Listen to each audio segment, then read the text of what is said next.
حضرت سیدنا علی بن عثمان داتا گنج بخش علی حجویری رحمۃ اللہ تعالی علیہ، آپ ایک خاص مقام کے حامل ہیں، اور اللہ کا فضل ہے کہ آپ کی تربت انور پاکستان کے اندر ہی ہے، اور لاہور شہر میں آپ جلوہ فرما ہیں۔ داتا گنج بخش علی حجویری رحمۃ اللہ تعالی علیہ، آپ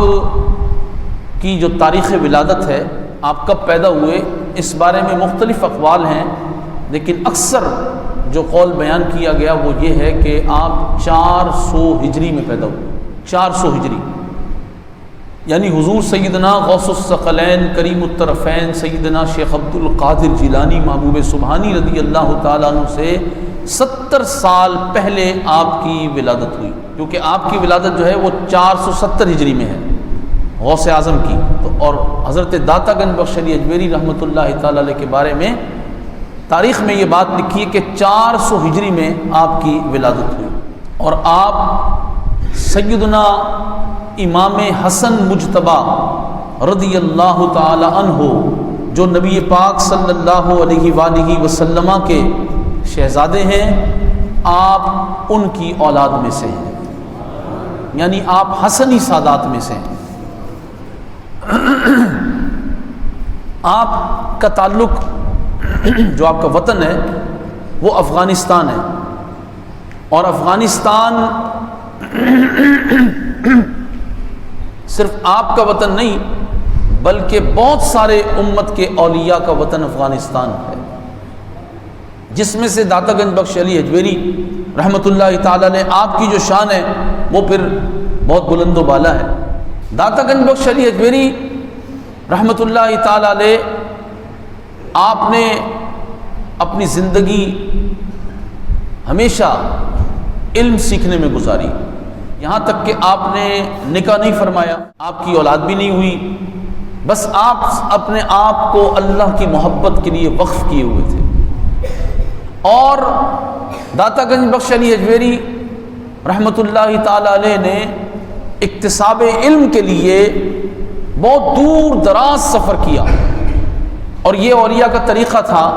کہ وہ علم کے لیے سفر کیا کرتے تھے، اپنے وطن سے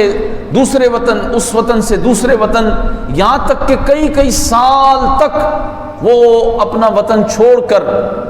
علم کی راہ میں وقف ہو جاتے تھے۔ تو اس سے بھی پتہ چلا کہ جو اللہ کے ولی ہوتے ہیں ان کی دوستی علم سے ہوتی ہے، اور علم سے آپ کی دوستی کس قدر تھی، آپ نے اکتساب علم بھی کیا، اور اس کے بعد آپ نے کتابیں بھی لکھی۔ 9 کتابوں کا ذکر آپ کے سیرت نگاروں نے کیا ہے، جس میں جو کتاب آپ کی میسر آئی اور جو مشہور زمانہ ہوئی، جس کے تراجم کئی زبانوں میں کیے گئے، وہ کتاب کشف المحجوب ہے۔ کشف المحجوب آپ کی بڑی عظیم الشان تصنیف ہے، اور اس کتاب کے ذریعے سے ہی یہ بات پتہ چل سکتی ہے کہ یہ داتا گنج بخش علی حجویری رحمۃ اللہ تعالی علیہ کس پائے کے ولی ہیں، اور آپ کا علمی مقام کتنا ہے، اور اولیاء اللہ پر اعتراضات کرنے والوں کو کیا خوب جواب دیا جا سکتا ہے اس بات کا کہ اللہ کے جو ولی ہیں ان کا علم سے کیسا تعلق ہوتا ہے۔ اس کو جاننے کے لیے صرف کشف المحجوب کا مطالعہ کر لیں۔ کشف المحجوب اصل میں ایک نصاب ہے، جو شخص اللہ کا قرب حاصل کرنا چاہتا ہے اس کو چاہیے کہ وہ کشف المحجوب کا مطالعہ کرے۔ یہاں تک کہ اس کتاب کے بارے میں بزرگوں نے لکھا ہے کہ اگر کسی شخص کو مرشد کامل میسر نہیں آ رہا، کسی شخص کو کون؟ مرشد کامل، یعنی وہ شخص جو اسے اللہ تک پہنچا دے اور اس کو شریعت و سنت کا پابند بنا دے، دین کی حقیقت بتا دے، اگر کسی کو مرشد کامل میسر نہیں آ رہا تو اسے چاہیے کہ وہ کشف المحجوب کا مطالعہ لازم کر لے، اس کتاب کو پکڑ لے۔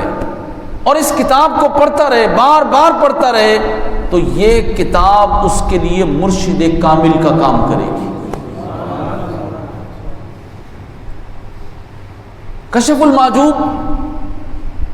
کیسی عظیم الشان تصنیف ہے، اس میں عقائد اعمال کی داتا گنج بخش علی حجویری رحمۃ اللہ تعالی علیہ نے کیا خوب اصلاح فرمائی ہے، سبحان اللہ، پڑھ کر ایمان تازہ ہو جاتا ہے۔ اور داتا گنج بخش علی حجویری رحمۃ اللہ تعالی علیہ نے جو مجاہدات کیے، جو نبی کریم علیہ الصلوۃ والسلام کے دین کی اشاعت کے لیے زندگی وقف کی، آپ افغانستان سے سفر کرتے رہے، پوری زندگی علم سیکھتے رہے، پھر آ کر آپ لاہور میں تشریف لے آئے، اور علماء نے یہ بات کہی کہ لاہور میں آپ کا ورود مسعود، آپ کا تشریف لانا در حقیقت یہ اس پورے خطے کے لیے بہت باعث برکت رہا، یہاں تک کہ حضور سیدنا غوث الثقلین کریم الطرفین سیدنا شیخ عبد القادر جیلانی رضی اللہ تعالیٰ عنہ نے جب اعلان فرمایا کہ میرا یہ قدم تمام ولیوں کی گردن پر ہے، تو سب سے پہلے آپ کے قدم کو اپنی گردن پر لینے والے تھے سیدنا خواجہ معین الدین چشتی اجمیری رحمۃ اللہ تعالی علیہ تھے۔ آپ نے غوث اعظم کا فیض لیا براہ راست، وہ فیض لے کر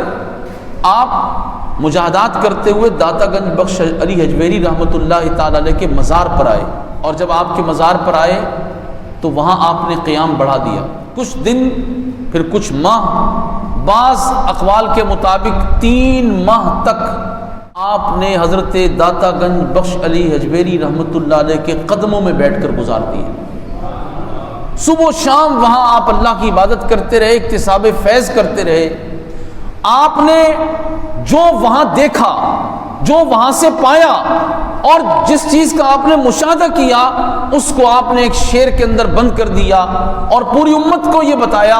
کہ یہاں رہ کر کیا کیا مل سکتا ہے اور کیا کیا اکتساب فیض ہو سکتا ہے۔ آپ نے فرمایا گنج بخش فیض عالم، مظہر نور خدا۔ میں نے یہاں یہ دیکھا کہ یہ بخشش کا خزانہ ہے، گنج بخش یہ بخشش کا خزانہ ہے، فیض عالم ہے، پورے عالم کو فیض دینے والی آپ کی تربت ہے، اور مظہر نور خدا یہ نبی پاک علیہ الصلوۃ والسلام کے نائب ہیں، مظہر نور خدا۔ اور ناقصارہ پیر کامل، جو ناقص بندے ہیں، جو گناہگار بندے ہیں، ان کے لیے پیر کامل کی حیثیت رکھتے ہیں، اور کامل آرا رہنما، اور جو کامل بندے ہیں جو ولایت کی منزلیں طے کر چکے ہیں، ان کے لیے رہنما کی حیثیت رکھتے ہیں۔ یہ داتا گنج بخش علی حجویری ہے۔ داتا گنج بخش علی حجویری رحمۃ اللہ تعالی علیہ کی سیرت کیسی عظیم الشان ہے، اس شعر سے پتہ چل گیا۔ علامہ اقبال جنہوں نے تصور پاکستان دیا، انہوں نے بھی داتا گنج بخش علی حجویری رحمۃ اللہ تعالی علیہ کے بارے میں جو بات کہی، وہ کشف المحجوب کے مقدمے میں لکھی کہ خاک پنجاب از دم او زندہ گشت،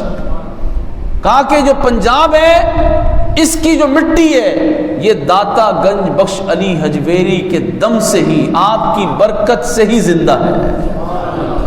اور صبح ماں از میر او تابندہ گشت، اور آج میری جو صبح روشن ہے وہ داتا گنج بخش علی حجویری رحمۃ اللہ تعالی علیہ کی برکت سے روشن ہے۔ آپ ایسا سورج ہیں۔ تو علامہ اقبال نے بھی آپ کے بارے میں یہ بات کہی۔ تو عزیز دوستو، بزرگان دین کے مزارات پر حاضری دے کر اکتساب فیض کیا جا سکتا ہے۔ بلکہ میں آپ کو ایک مشاہدے کی بات یہ بھی بتاؤں کہ داتا گنج بخش علی حجویری رحمۃ اللہ تعالی علیہ کی قبر پر، مزار پر آپ جس وقت بھی چلے جائیں، چاہے رات کے 3 بجے ہو، چاہے صبح کا وقت ہو، چاہے دوپہر کا وقت ہو، ایک خاص بات آپ کو وہاں ملے گی، اور وہ خاص بات یہ کہ وہاں ہر وقت قرآن کی تلاوت ضرور ہو رہی ہوگی، ہر وقت قرآن کی تلاوت ضرور ہوگی۔ ایسا مشاہدہ آپ کو کہیں اور نظر نہیں آئے گا۔ وہاں قرآن کریم پڑھنے والے کوئی نہ کوئی لوگ، بعض اوقات کثرت کے ساتھ، بعض اوقات قلت کے ساتھ، لیکن کچھ نہ کچھ لوگ موجود ہوں گے جو اللہ کے قرآن کی تلاوت کر رہے ہوں گے، اس سے بڑی اور کیا دلیل ہو سکتی ہے اللہ کے ولیوں کے مزارات کی، کے تقدس کی؟ اس لیے آپ رضی اللہ تعالیٰ عنہ کی یہ کتاب ہے کشف المحجوب، اس کتاب کے اندر داتا گنج بخش علی اجمیری رحمۃ اللہ تعالیٰ علیہ نے مسلمانوں کو جو عقائد دیے وہ کتنے عظیم الشان دیے۔ ایک بات میں آپ حضرات کے سامنے رکھ دوں، آپ نے فرمایا کہ ولی کی ساری زندگی نبی کے ایک سانس کے برابر نہیں ہو سکتی۔ اور رافضی جو ہیں اہل تشیع، ان کا جو آپ نے رد کیا، آپ نے ان کا رد اس طرح کیا، آپ نے فرمایا کہ اس امت میں جو سب سے بڑے ولی ہیں، ولایت کا سب سے بلند مقام اس امت میں جس کو حاصل ہے وہ سیدنا ابو بکر صدیق ہے۔ یہ داتا گنج بخش علی اجمیری رحمۃ اللہ تعالی کا عقیدہ ہے۔ آپ کا جو سلسلہ ہے وہ سلسلہ جنیدیہ کہلاتا ہے۔ آپ حضرت سیدنا جنید بغدادی رحمۃ اللہ تعالی علیہ سے 3 واسطوں سے بیعت تھے، تو جنید بغدادی رحمۃ اللہ تعالی علیہ کا ایک قول آپ نے نقل کیا۔ جنید بغدادی رحمۃ اللہ تعالی علیہ کا قول آپ نے کیا نقل کیا کہ جنید بغدادی آپ علم کے بارے میں فرماتے ہیں کہ علم سیکھنا اور اس پر عمل کرنا یہ بہت مشکل کام ہے۔ اس کے بارے میں آپ نے کیا فرمایا کہ میں نے 30 سال تک مجاہدہ کیا اور دین میں غور کیا۔ فرماتے ہیں کہ سب سے مشکل کام ہی میں نے یہ دیکھا کہ اپنے علم کے مطابق عمل کیا جائے، یہی سب سے مشکل کام ہے۔ بولنا بڑا آسان ہے، میں یہاں تقریر کر رہا ہوں تو یہ تو بہت آسان کام ہے، کتاب سے سنا دیا، یہ قول سنا دیا، یہ بھی بڑا آسان ہے، لیکن اپنے علم کے مطابق عمل ہونا، خلوت جلوت سب میں بندہ علم کے مطابق عمل کرنے والا ہو۔ اخلاقیات پہ درس دینا تو بڑا آسان ہے، لیکن اخلاق کو اپنانا یہ بڑا مشکل ہے۔ سخاوت کا درس دینا تو آسان ہے، لیکن سخاوت کو اپنانا، شکر کا درس دینا آسان ہے لیکن اپنی زندگی شکوے سے بری ہو، صبر کا درس دینا آسان ہے لیکن اپنی زندگی بے صبری پر مشتمل ہو، تو سب سے مشکل کام ہی یہ ہے کہ بندہ جو علم سیکھے اس کے مطابق عمل بھی کرتا ہو۔ یہ اللہ تعالیٰ کے فضل پر موقوف ہے۔ تو داتا گنج بخش علی اجمیری رحمۃ اللہ تعالیٰ علیہ، آپ کی ہستی ہمارے لیے بہت ہی باعث برکت ہے۔ جب کبھی آپ حضرات کا جانا پنجاب ہو تو لاہور جا کر آپ مزار فائز الانوار پر حاضری دے کر ایصال ثواب کر کے اکتساب فیض ضرور کریں۔ اللہ تعالی ہم سب کو عمل کی توفیق دے۔